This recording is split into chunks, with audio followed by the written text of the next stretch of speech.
أعوذ بالله من الشيطان اللعين الرجيم بسم الله الرحمن الرحيم الحمد لله رب العالمين والصلاة والسلام على أشرف الأنبياء والمرسلين والشفيع المذنبين أبي القاسم محمد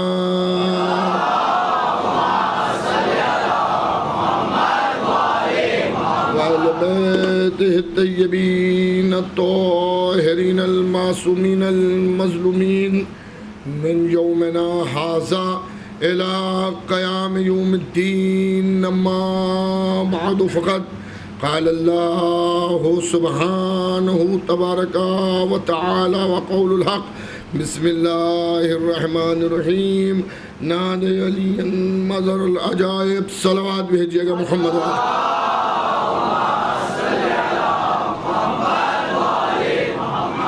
حضرات، جیسا کہ میں نے کل بھی عرض کیا تھا اور آج بھی میں آپ کی خدمت میں عرض کر دوں کہ یہ اللہ کے فقرے اور یہ جملے قرآن حکیم میں نہیں ہیں. قرآن حکیم میں اس انداز سے نہیں ہے جیسے کہ میں نے عرض کیے، بلکہ یہ حدیث قدسی ہے. اور خیبر کے میدان میں جب حضور ختم مرتبت مصیبت میں تھے، اس وقت اللہ نے نعت علی کا نزول کیا اور نبی سے ارشاد فرمایا کہ اسے پکاریے جو مظہر العجائب ہے. ایک صلوات بھیجے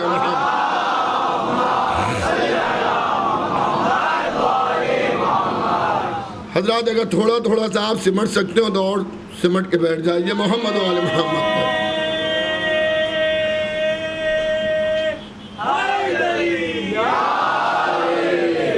عزیزان گرامی، آپ کے ذہن میں موضوع بھی ہے کہ معجزات آل محمد. کل سلسلہ کلام میں آج جلدی جلدی آپ کی خدمت میں عرض کرنا ہے، اس لیے کہ آپ جانتے ہیں کہ جو حضرات دور سے یہاں بہت سے ایسے افراد بیٹھے ہوئے ہیں جن کو میں جانتا ہوں کہ وہ اس علاقے سے کافی دور رہتے ہیں، تو تاکہ وقت کے اوپر آپ اپنے گھروں تک پہنچ جائے. عزیزان گرامی، برادران ایمانی، محبان آل محمد، عزاداران امام مظلوم کربلا، آج ذرا غور کیجئے و ملاحظہ فرمائیے کہ اللہ نے معجزات کا مرکز محمد و آل محمد کو قرار دیا. اب تمام معجزات انہی کے ارد گرد گھومتے نظر آئیں گے. جادوگر اور ہوتے ہیں، معجزہ دکھانے والے اور ہوتے ہیں. اللہ نے آل محمد کو کرامتیں دی، معجزے دیے، اور انہی نے اس کا ظہور بھی کیا اور زمانے نے دیکھا بھی. اور ان کے کرامتوں کو، ان کے معجزوں کو دیکھ کر بہت سے غیر مسلم مسلمان ہوئے، اور بہت سے ایسے بھی تھے جو مسلمان ہو چکے تھے مگر وہ مومن نہ ہو سکے. وہ مومن نہیں ہو سکے کہ وہ مومن ہو جاتے ان کے معجزات کو دیکھ کر، ان کے کمالات کو دیکھ کر. کل میں نے آپ کی خدمت میں ایک واقعہ عرض کیا تھا جناب سلیمان کا. جناب سلیمان سے ملاقات اور اس درخت سے کہ نیچے ان سب کو لے جانا جو سب مولا علی کے ساتھ تھے، جناب مقدار، محمد حنفیہ، محمد ابن ابی بکر، جناب سلمان فارسی، ان سب کو ایک درخت دکھایا مولا نے جو کل رہ گیا تھا. آج ہمارے بھائی نے ہمیں یاد دلا دیا. تو یہ سب چیزیں سیر کراتے کراتے ایک درخت کے نیچے لے گئے، اور وہ درخت کہہ رہا ہے یا علی 40 دن سے ہم آپ کا انتظار کر رہے ہیں. کیا بات ہے، 40 دن سے آپ کیوں نہیں آئے؟ یہ ہمارے اندر مزمحلی آپ کی یاد میں ہے. اللہ اکبر.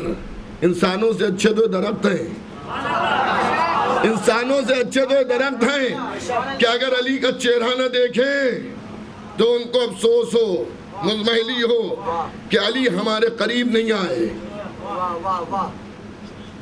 یا علی، آپ جب ہمارے نیچے بیٹھ کر وضو کرتے ہیں اور وضو کا پانی آپ کے دست مطہر سے مسح ہو کر ہمارے سینے میں اترتا ہے تو اس سے جو قوت ملتی ہے، جو قدرت ملتی ہے، اس کا جواب ہی نہیں ہے. عزیزان گرامی، اب جو لوگ دیکھ رہے ہیں سب ایمان والے ہیں، جو نام میں نے ابھی لیے سب ایمان والے ہیں. ایک دوسرے کو دیکھ کر یہ سوچتے ہیں کہ درخت کہہ رہا ہے کہ روز آپ میرے نیچے نماز فجر پڑھتے ہیں، لیکن ہم تو روز علی کے ساتھ مسجد میں مدینے، کوفے، مختلف مقامات پر جہاں بھی علی کے ساتھ گئے مولا علی کے، وہاں ہم نے نماز پڑھی. تو یہ کیا ہے کہ ایک وقت میں علی یہاں بھی، ایک وقت میں وہاں بھی. میں کہوں گا چاہنے والوں تم اپنوں کو پہچان لو. سمجھ میں آ جائے گا تو علی ہیں جن کے دلوں میں علی کی محبت آ جائے، ان میں یہ کمال ہے کہ وہ ایک وقت میں کئی جگہ نظر آتے ہیں.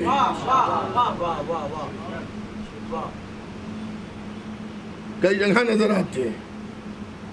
آپ نے اصحاب امیر مومنین میں ایک نام سنا ہوگا، جناب رشد ہجری کا. یہ مولا کے بہت چاہنے والے تھے اور بہت ماننے والے تھے. بس آپ یوں ہی سمجھ لیے اتنے چاہنے والے تھے کہ عبید اللہ ابن زیاد جو ہے وہ ان کے خون کا پیاسا تھا،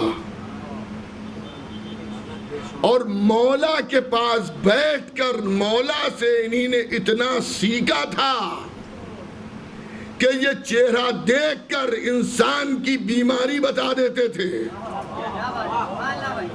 آج آپ الٹرا ساؤنڈ کیجئے، ایکس رے کرائیے، خون کی جانچیں کرائیے، اس کے بعد بھی ڈاکٹر دھوکہ کھا جاتے ہیں. لیکن ان کا عالم یہ تھا کہ چہرہ دیکھ کر بیماریاں بتا دیتے تھے، چہرہ دیکھ کر یہ بتا دیتے تھے کہ اسے موت کس مرض میں آئے گی. چہرہ دیکھ کر یہ بتا دیتے تھے کہ انہیں اپنی موت آئے گی یا کوئی قتل کرے گا.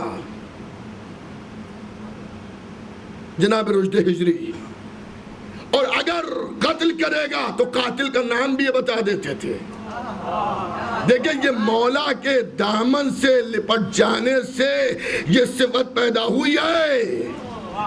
کل تک تو ہم یہی سنتے تھے کہ جو ہاتھ میں تلوار تھی وہ نسلوں کا پتہ لگاتی تھی.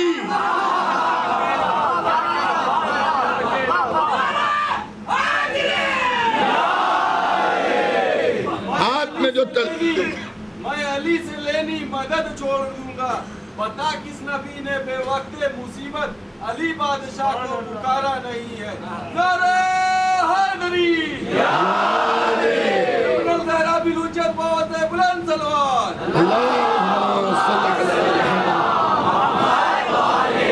پہلے یہ مان لیں کہ ہے مشکل کشا علی، پہلے یہ مان لیں کہ ہے مشکل کشا علی، پھر دیکھ تیرے واسطے کرتے ہیں کیا علی، پھر دیکھ تیرے واسطے کرتے ہیں کیا علی. ہم لوگوں کی تو ٹل جاتی ہے ساری مصیبتیں جب خلوص دل سے کہتے ہیں یا علی. نعرہ حیدری،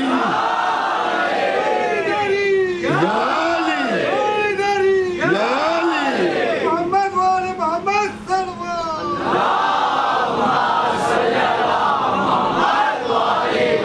اچھا یہ سمجھ لیجئے، نہ بزم نبی میں بیٹھنے والے سب برابر تھے اور نہ بزم علی میں بیٹھنے والے سب برابر تھے. علی اور نبی کی بات کیا، اب یہ تو میں نہیں کہہ سکتا اللہ کی بزم میں، کیونکہ وہ جواز فروز نہیں ہو رہا ہے، لیکن جنت میں سب برابر نہیں تھے. سمجھ رہے ہیں آپ؟ تو کچھ ایسے بھی تھے کہ جن میں قوت ادراک اتنی تھی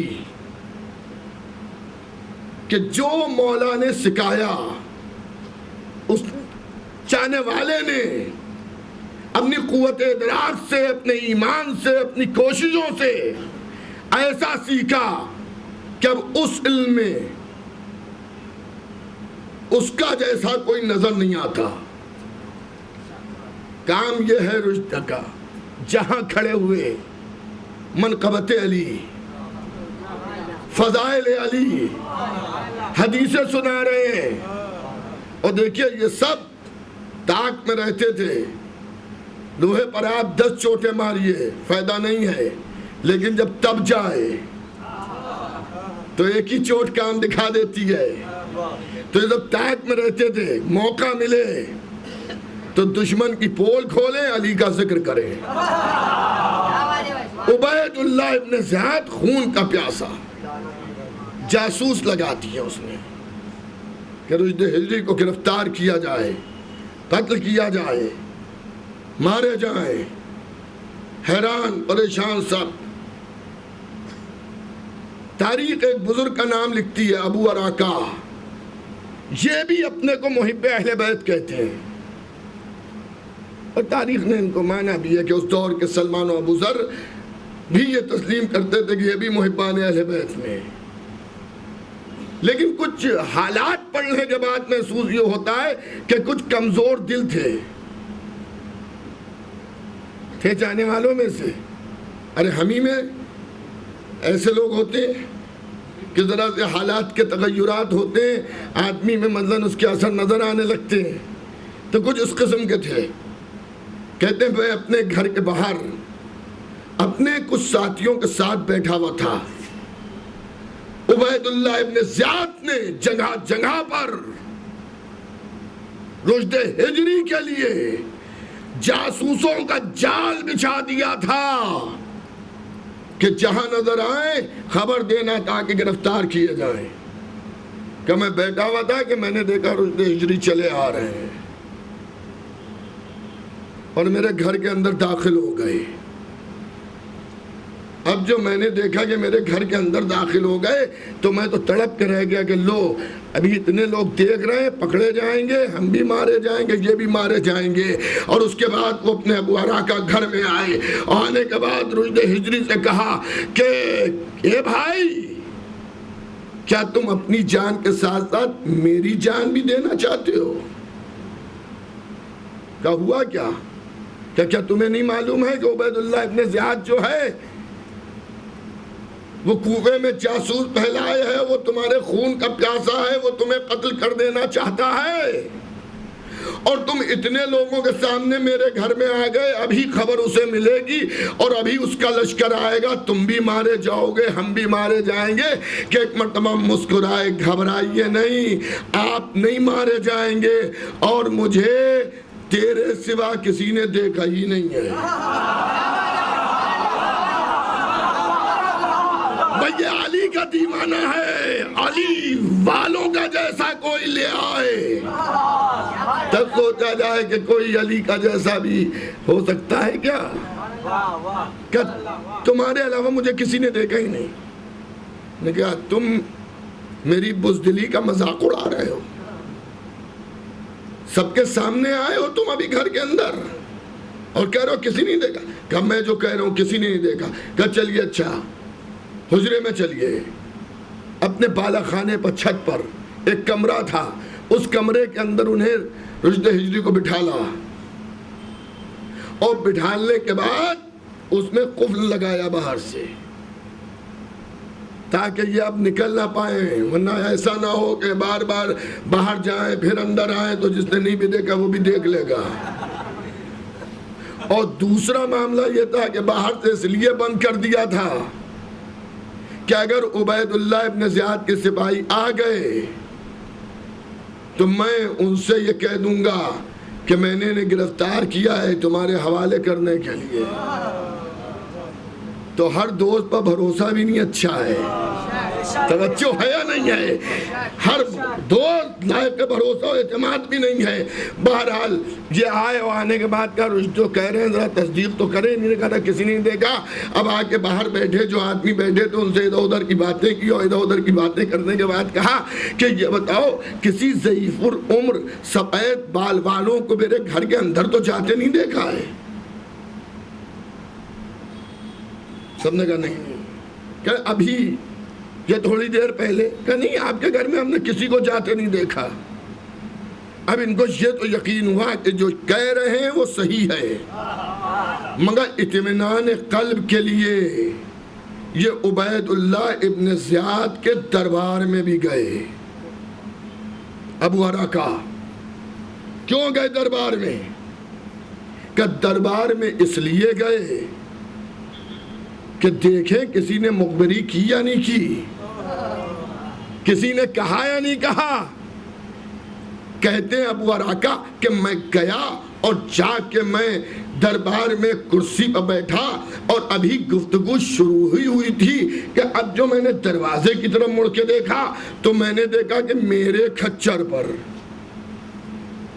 میری سواری کا جو جانور تھا کھچر، اس کے اوپر ابو اراکہ بیٹھے ہوئے دربار میں داخل ہو رہے ہیں کہ اب تو میرا دم نکل گیا کہ اب تو یہ بھی مارے جائیں گے، میں بھی مارا جاؤں گا۔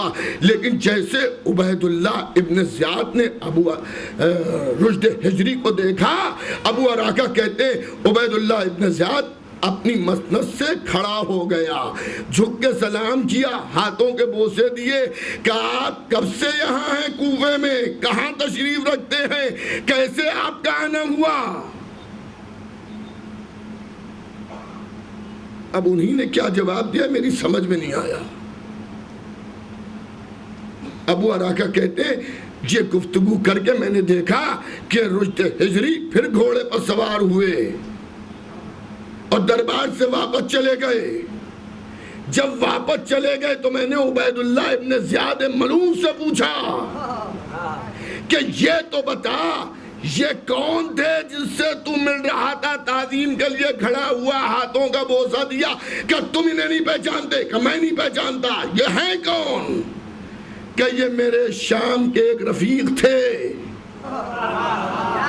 جو مجھ سے ملنے کے لیے آئے تھے۔ اللہ اکبر، ہم نے یہ تو سنا ہے کہ غیبت کبریٰ میں ہمارا امام آتا ہے، بلا تشبیہ بلا تشبیہ۔ غلاموں کو پہچانو، امامت سمجھ میں آئے گی۔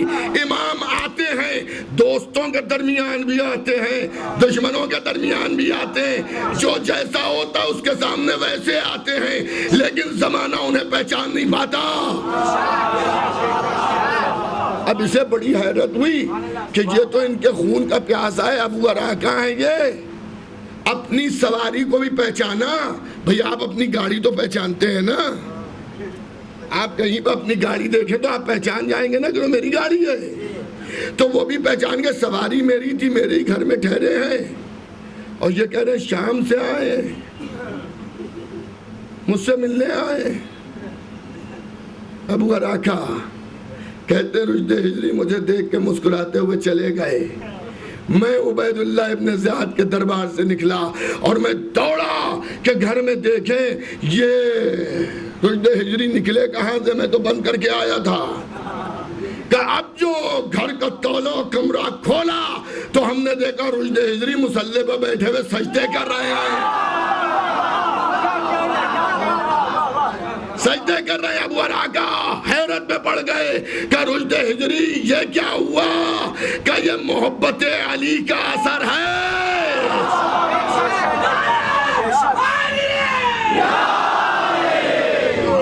یہ محبت علی کا انما ہو اللہ تا یا کل کے فا داد دے جس کی خدا مدھو سے نہ تو ایسی تو ہو نعرہ حیدری۔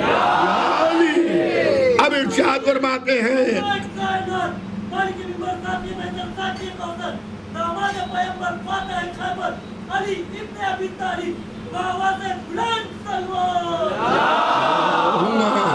صلی علی محمد۔ تو رشد ہجری کہتے ہیں یہ علی کی محبت کا اثر ہے۔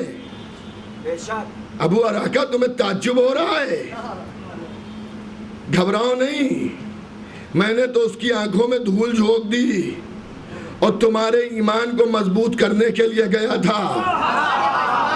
تمہیں میری بات سمجھ میں نہیں آ رہی تھی نا، میں بتانے کے لیے گیا تھا کہ پہچانو۔ تم گھبرا رہے تھے، مجھ میں اتنی قوت ہے کہ میں اپنے قاتل سے اپنی تعظیم کرا سکتا ہوں۔ ارے اب تو زمانہ سمجھ لے، یہ معصوم نہیں ہے، یہ اہل بیت پیغمبر میں سے نہیں ہے، یہ علی و فاطمہ کے گھر والے نہیں ہیں، یہ غلام ہیں، یہ چاہنے والے ہیں۔ تو قدرت نے اتنی طاقت دی ہے کہ جب یہ دربار میں جاتے ہیں تو عبیداللہ کھڑے ہو کر سلام کر رہا ہے. یہی معجزہ. ایسے ہی معجزے دیکھ کر تو پوچھنے والے نے کہا تھا کہ یا علی اتنے کمالات آپ رکھتے ہیں لیکن شام کے حاکم کو سزا کیوں نہیں دیتے؟ آپ آسمانوں پر آپ کا اختیار، ٹھوکروں سے کام ہے، اشاروں سے کام ہو رہا ہے. وہ اکڑا ہوا بیٹھا ہے یزید کا باپ. توجہ ہے یا نہیں ہے؟ یزید کے باپ کو سزا کیوں نہیں دیتے؟ آسمان کو دیکھا، سوال کرنے والے کو دیکھا اور ارشاد فرمایا کہ خدائے محمد کی قسم اگر علی چاہے تو چشم زدن میں شام کے حاکم کا جنازہ اپنے قدموں کے سامنے منگوا لے. نہ تلوار چلے گی نہ فوجیں جائیں گی. اگر علی چاہے تو چشم زدن میں آصف ابن برقیہ جس طرح نے تخت بلقیس لے آئے تھے اس کا جنازہ علی منگوا سکتا ہے. اور اس کے بعد بیٹھے بیٹھے ایک ٹھوکر ماری کہ آپ ذرا چاہ کے معلوم کرنا کہ اس مہینے میں، اس دن میں، اس وقت میں شام کے دربار میں ہوا کیا. کہنے والا کہتا ہے میں نے وہاں سے کوچ کیا، 6 مہینے مجھے سفر میں لگے، لیکن جب میں دربار میں پہنچا میں نے کہا فلاں تاریخ میں، فلاں دن، فلاں وقت دربار میں کیا کوئی خاص بات ہوئی؟ کہ ایسی خاص بات ہوئی جو کبھی دیکھی نہیں تھی. کہ ہوا کیا؟ دربار سجا ہوا تھا، درباری بیٹھے ہوئے تھے، امیر تخت پہ تھا اور ایک دم سے ایسے اوندھے منہ گرا جیسے پشت پر کسی نے لات ماری ہو.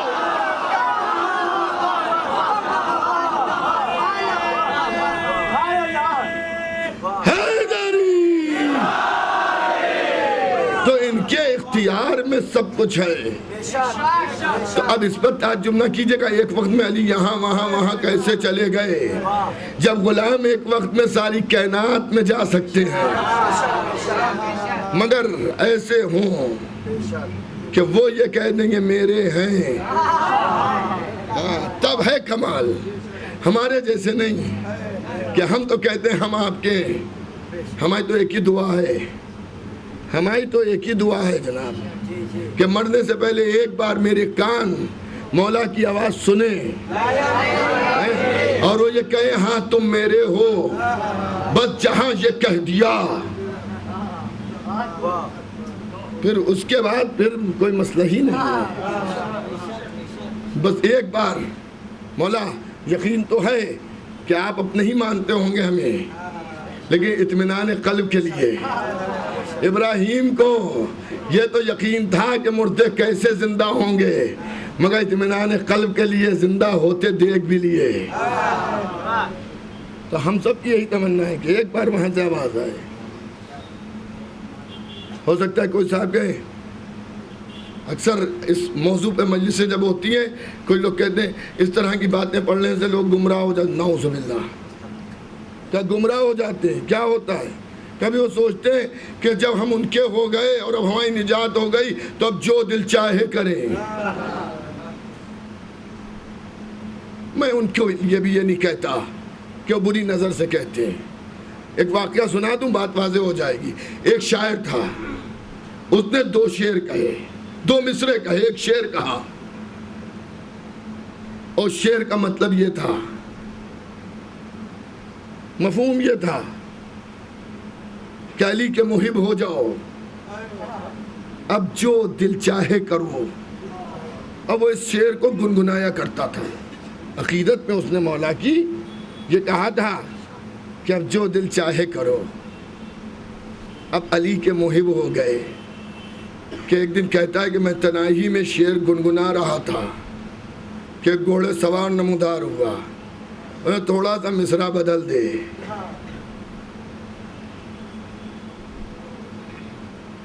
تھوڑا سا اس میں بدل دے. کہ کیا بدل دوں؟